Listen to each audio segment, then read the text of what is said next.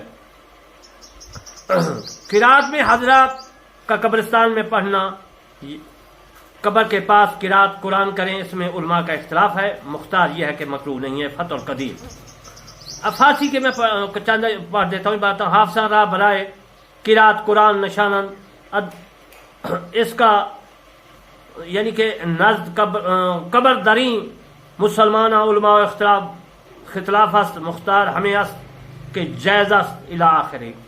حفاظ کا قرات قرآن کے لیے قبر کے نزدیک بیٹھنا، اس مسئلہ میں علماء کا اختلاف ہے، مختار یہ ہے کہ جائز ہے۔ آخر میاتا مسائل اور سوال ہشتادم سوم خزانت اور روایات میں بھی موجود ہے، اور کتاب مفید المستفید میں بھی موجود ہے۔ عزیز محترم، بے شک مسلمان جمع ہوتے ہیں اور جمع ہوتے رہے ہیں، اور اکثر زمانہ میں قرآن پڑھتے رہے ہیں، ان کا ثواب اپنی موتا کو بخشتے رہے ہیں، پہنچاتے رہے ہیں، اسی بات پر متفق ہے صلاح نیک آدمی اور دیانتدار ہر مذہب کے مالکی شافعی وغیرہ، اور نہیں انکار کرتا اس کا کوئی منکر پس ہو گیا۔ یہ جماع عینی شرح ہدایہ میں موجود ہے، باب الحج میں۔ ان حدیث مبارک کو فقہاء کرام کی اقوال سے ثابت ہوا کہ قبروں پر قرآن پڑھنا جائز ہے۔ عزیز محترم، میں نے ایک رسالہ لکھا ہے کہ ایصال ثواب، اس کے بارے میں انشاءاللہ میں عرض کروں گا، لیکن آج کے بعد میں پھر جو دوسرا آپ کو بیان سناؤں گا وہ ہے علم غیب کی دو قسمیں، یعنی غیب کی بھی دو قسمیں علم کی، وہ بھی میں عرض کروں گا۔ اور میرے چینل کرمانی جو ہے، کرمانی چینل کو آپ جو ہے سبسکرائب کریں، اور دوسرا Kirmani T V 3، Kirmani T V, ان دو تین ہیں جو میں بتا رہا ہوں، ان کو آپ سبسکرائب۔ مسائل ہیں، تفسیریں ہیں قرآن مجید کی، اور فقہ کرام نے جو عبادتیں لکھی ہیں، ہم فتوے دیتے ہیں مسائل پر، تو مفتیان اس پر فتویٰ دیتے ہیں، وہ میں عرض کر رہا ہوں، اور ان میں ہیں، آپ پڑھیں سنائیں، دوسروں کو سبسکرائب کریں، لائک کریں، تاکہ کمنٹ کریں کہ لوگ پڑھیں اور آپ کو بھی ثواب ہو اور مجھے بھی ثواب ہو۔ وما علینا الا البلاغ المبین۔